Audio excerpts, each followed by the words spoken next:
everyone, and welcome to the latest episode of Book Time with Elvis with me, Mark. And this is a Sunday summary, I suppose, as I have finished 3 books in the past week, and luckily for you, I'm going to talk about them today. So it's a veritable trifecta of books that I shall be, to some degree, reviewing, at least chatting about and giving you my opinions of them. So let's get started with the first one.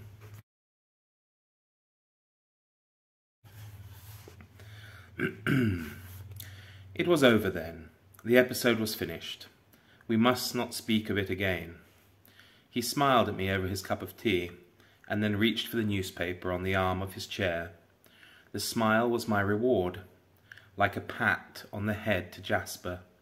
Good dog, then. Lie down.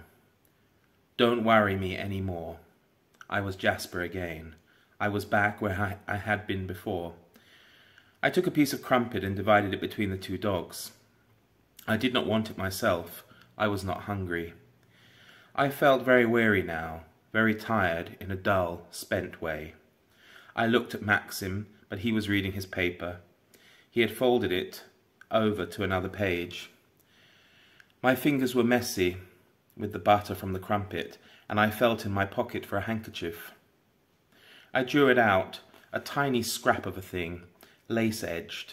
I stared at it, frowning, for it was not mine. I remembered then that Frith had picked it up from the stone floor of the hall. It must have fallen out of the pocket in the mackintosh. I turned it over in my hand. It was grubby. Little bits of fluff from the pocket clung to it. It must have been in the mackintosh pocket for a long time. There was a monogram in the corner. A tall, sloping R with the letters D-E-W interlaced. The R dwarfed the other letters. The tail of it ran down into the cambric way.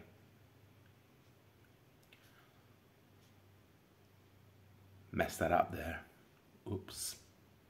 Into the cambric, away from the laced edge. It was only a small handkerchief, quite a scrap of a thing. It had been rolled in a ball and put away in the pocket and forgotten. I must have been the first person to put on that mackintosh since the handkerchief was used. She who had worn the coat then was tall, slim, broader than me about the shoulders, for I had found it big and overlong, and the sleeves had come below my wrist. Some of the buttons were missing. She had not bothered then to do it up. She had thrown it over her shoulders like a cape or worn it loose, hanging open, her hands deep in the pockets. There was a pink mark upon the handkerchief, the mark of lipstick. She had rubbed her lips with the handkerchief and then rolled it in a ball and left it in the pocket. I wiped my fingers with the handkerchief, and as I did so I noticed a dull scent clung about it still. A scent I recognized, a scent I knew. I shut my eyes and tried to remember. It was something elusive, something faint and fragrant that I could not name. I had breathed it before, touched it surely, that very afternoon. And then I knew that the vanished scent upon the handkerchief was the same as the crushed white petals of the azaleas in the Happy Valley. And that, of course, is an excerpt from Daphne du Maurier's Rebecca, which probably you've seen reviewed at least once this week by Michael K Vaughan, and that's because Michael K Vaughan, Vin at Revenant Reads, and myself just finished it. And I think we're all pretty much of the same, or at least a similar opinion as to what we thought about it. I'd certainly recommend checking out Michael's review. He's really great at it, probably better than I am, so go and check his out, but I'll give you a bit of my thoughts there. You can see the language is very beautiful, very descriptive, and it certainly transports you to the moment that the narrator is talking about. You probably all, well, at least most of you are aware of the story. It's hardly a new book. It seems to be one that a lot of people have read. The 3 of us had read it for the first time,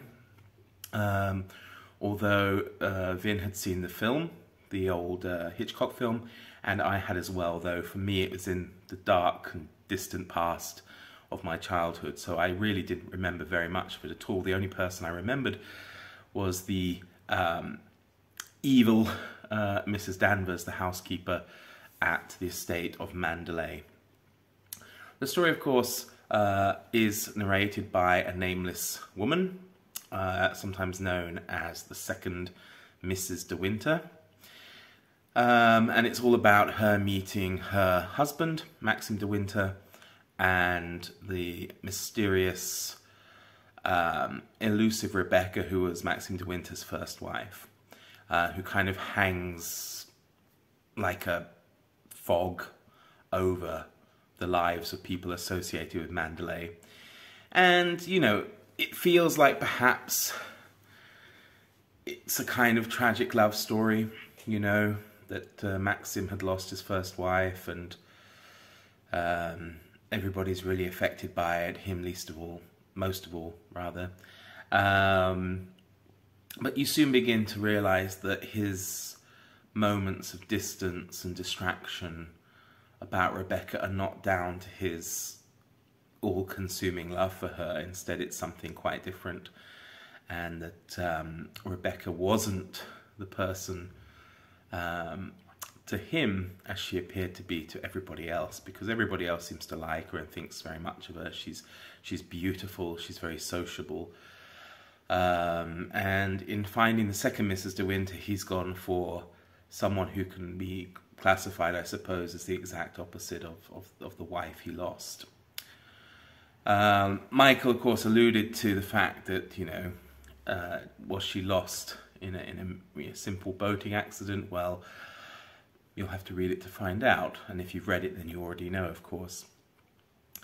The book is really well worth your time to read. It's a great kind of mystery, although it isn't very mysterious.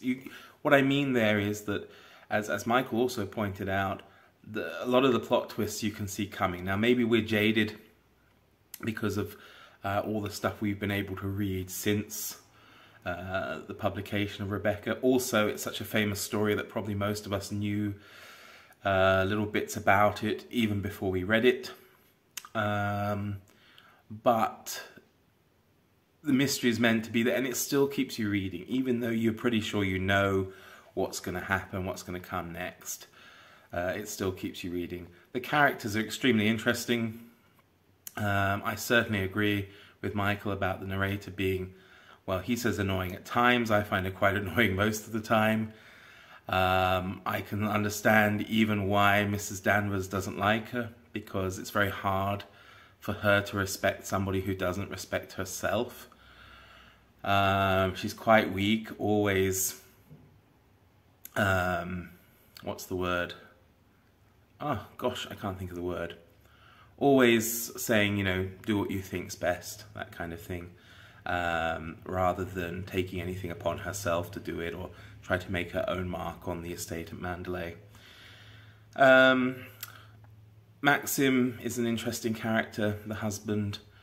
He certainly has dark sides. He's known for having a furious and fierce anger, although it's not often displayed, but he can also be quite humorous. He does treat his new wife very much like a child, or even a dog, as she says there in that passage. And he can be very condescending towards her at times, but then she brings it on herself, I think, by the way she acts. So, yeah. But, as I say, despite the obviousness of a lot of it, it is still very much worth reading. The writing is beautiful. And, yeah, it really transports you away. My only criticism is that I think it's a little bit too long, and I think it could have been shortened, you know, to around 300 and something pages rather than the 400 and something pages. There are just some parts in it I just think are not needed, and she can go on a little bit too much. But it is, as I say, well worth reading. And one interesting thing for me, because I didn't know too much about Daphne du Maurier, but reading up about her, I never knew she was married to Lieutenant General Browning, Boy Browning, for any history buffs out there. He was the kind of father of British, what do you call them? Paratroopers, things like that. The, yeah, parachute soldiers. And he was also a big figure in the ill-fated Operation Market Garden, made famous, of course, in the film and book A Bridge Too Far, if you've seen that. And I didn't know that, so that was a bit interesting for me. But anyway, that's what I think of Rebecca. Check it out, and I'd be curious to see what you guys think as well. All right, so that's the end of book 1. Good Tommy, good Christian Tommy. I like English way of life. I like King and Queen of Windsor. I like democracy. I learn about Dominion New Zealand. I want live in Dominion. You help me go, Tommy? Scram, you little fucker. Good Tommy. I know London. You have River Ritz, Battersea Power Station. Hark at him. Move, get, schnell. You sprechen Sie Deutsch? Good Tommy. Schnell. Not Ruskies, not Stalin. I want English way of life. You should be in school. Schule. No Schule. No house. No mutti. Some ciggies. Tommy. Please, you have for me? My mutti is dead. Mine too. Now sod off. Stop pestering. Ah, ich glaube, ich werde ohnmächtig. Ah, come off it, don't do that. Ozzy dead drop fainted in front of the guard, his body falling into the cushion of fresh snowfall and making a squeaky crump as he landed. Lying there in his fur coat, he looked like a shot fox. The soldier who was guarding the entrance to the British military headquarters stood at his post, trying to look resolute, his eyes straight ahead, ignoring the boy. But a woman wheeling a pramful of potatoes paused right in front of the boy, now lying on the pavement before her. She looked at the unmoving guard, indicating towards the boy with a flick of her chin. Schämen Sie sich, Soldat. She shot him a withering look. Other German civilians started rubbernecking. Not wanting to create a spectacle, the guard propped his rifle against a sentry box, leant over Ozzy, squatting rather than kneeling, so as to keep his knees dry, and pulled him up to a seated position by the scruff of his coat. Come on, Nipper, wake up. He tap-slapped the boy's cheeks with his icy gloves. Look at you. What the hell are you wearing? You look like sodding Noel Coward. Ozzy fake fluttered his eyelids and spieled his well-practiced mock delirium. Mr. Atlee, danke. King George, danke. Tommy Guard, danke. Ciggies. Ciggies for Ozzy. Ciggies for bread. Tommies are Christians, ciggy givers. The soldier pulled a pack of cigarettes from his breast pocket and made a conspicuous play of tapping some out for the boy. Here you go, Nipper, he said, offering him not 1, not 2, but 3 cigarettes. Content that he had done his bit for public relations, the guard stood up, half expecting applause, but when he looked around, he saw there was no one there to witness his gesture. Now sod off, you little blighter. So, that's an excerpt from a book I really enjoyed. It was, extremely well written and entertaining, as well as moving. And it was, let me bring it up for you there, it was The Aftermath by Ridian Brooke. And this was a story set in post-war, immediate post-war Hamburg, and it followed the lives of an English family that moved there because the father had obtained the position of governor of one of the districts. And as was common practice at the time, the British Army requisitioned big houses for their staff, and the Colonel, Lewis Morgan, who's the, if you like, the kind of one of the main characters in the book, he thinks it's not right to kick out the German family that lived there, so he decides to share the house with them. And the family consists of Herr Lubert and his daughter Frieda.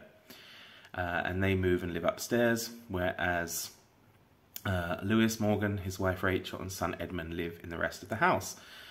And the excerpt you just heard there was featured the character Ozzy, and he's one of the, what do they call it? Treuerkinder. It's like the kind of feral children that were living around Hamburg at the time, and Ozzy befriends the young Edmund, and Edmund helps him out from time to time with cigarettes. The German family, the Luberts, they lost their mother during the British firebombing of Hamburg in the war, so they've suffered big loss. And the Morgans lost their eldest son, Michael, who was killed when the Germans dumped a bomb on their way back to Germany, so it shouldn't really have hit anything. Perhaps it was just one of those freak accidents, but of course it's caused big problems within the Morgan family and a distancing between Lewis and Rachel. And yeah, so it's just really about their experience in their first year or so in Hamburg and how the two families get on. And yeah, it's very interesting. The social history part is extremely interesting. The relationship between the characters are very interesting. Lewis Morgan is a fantastic person. He's really, really a good man. I believe it's also a film. Though I was speaking with a friend who said the film is quite different from the book. So I really enjoyed it. The only criticism I have is whereas I felt Rebecca was too long, I felt perhaps this was too short and things could have been developed a little bit more. Because, you know, I was reading it on the Kindle and I had like 15-20% left, and I thought, gosh, there's still a lot of unresolved things, or things that I thought were going to happen. But then it felt a little bit rushed, although the ending itself is actually really well done. So yeah, check it out, The Aftermath. What happened next is one of those moments when history itself turns to watch in solemn admiration at the courage of men. Hotspur decided to stake everything on one great charge straight towards the king. Gathering 30 of his most trusted supporters, including the Earl of Douglas and his uncle, the Earl of Worcester, he urged them all to couch their lances together in preparation.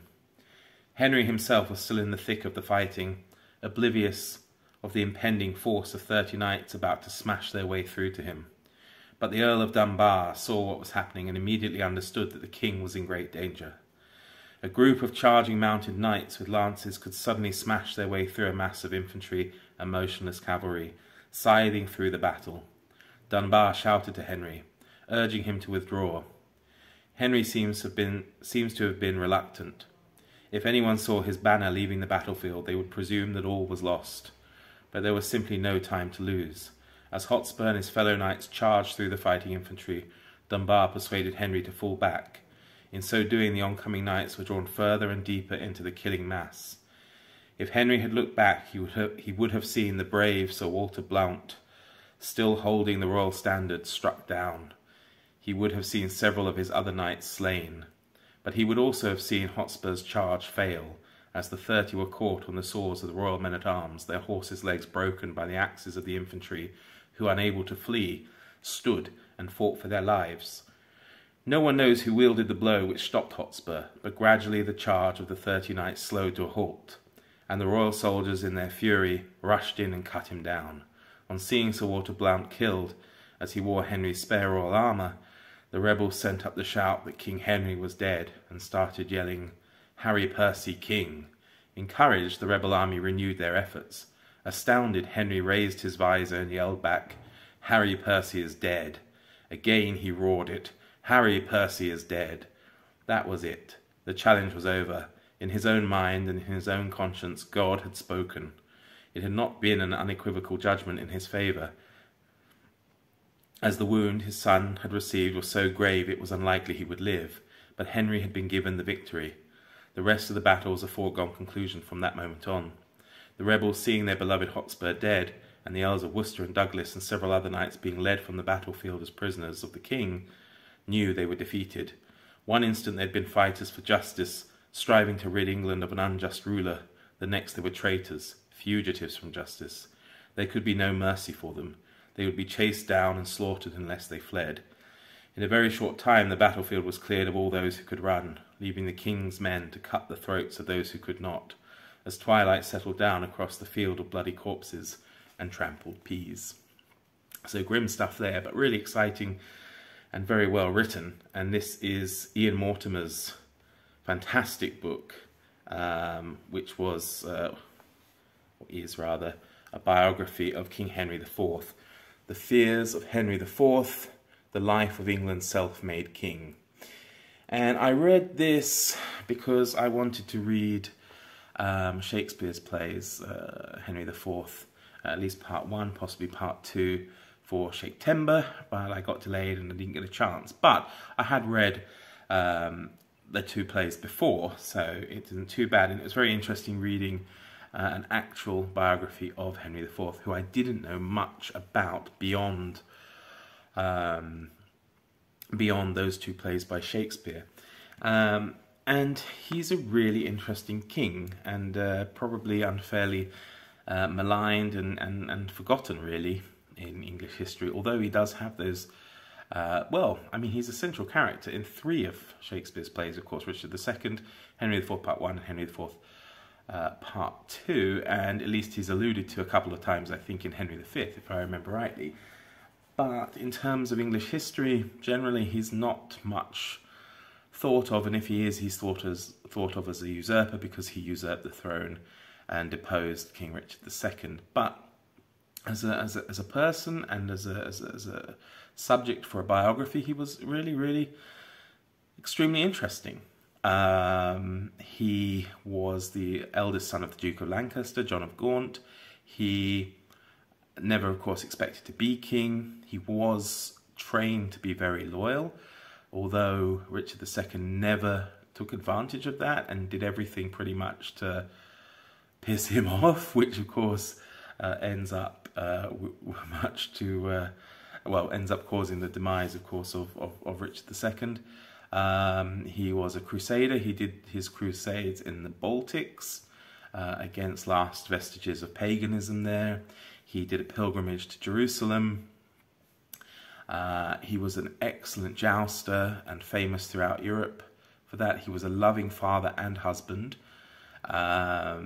He had only 1 illegitimate child, and that was actually during the years that he was single, when between his first and second wives, and there was quite a space between them. He loved music. He was well educated.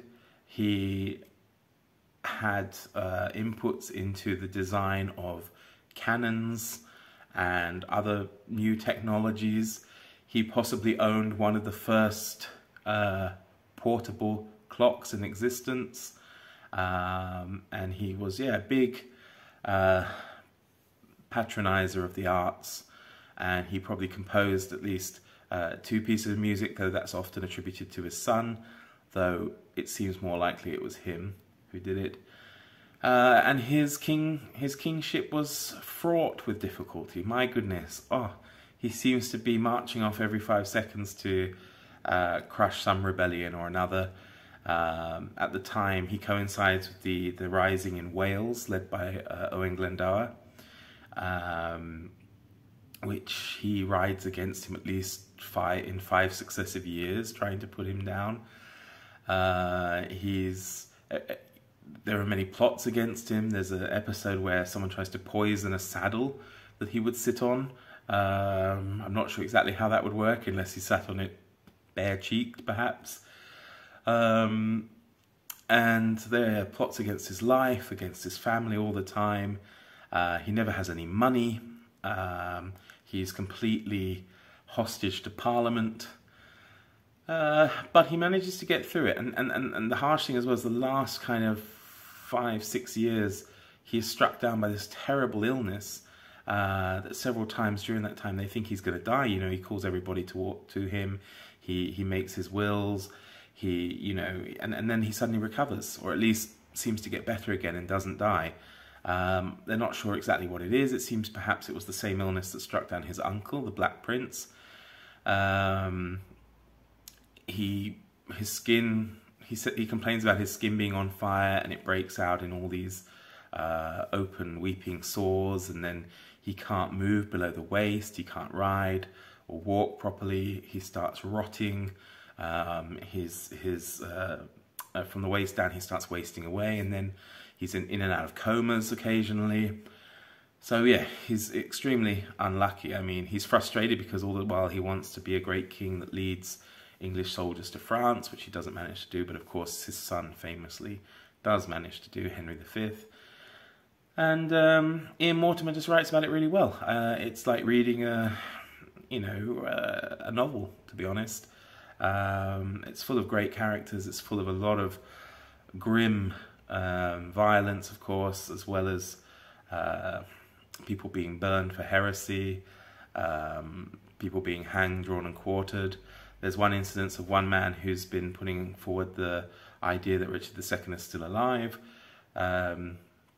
and instead, I forget exactly where he is in England, but it's somewhere, I think, in the Midlands, and he's sentenced to death by being hung, drawn and quartered, which was, they hang you till you're half dead, they cut you down, they cut you open, they remove your entrails, they set fire to them in front of you, they cut off your private parts, and then they cut off your head and chop you into 4 parts and send you to different parts of the kingdom.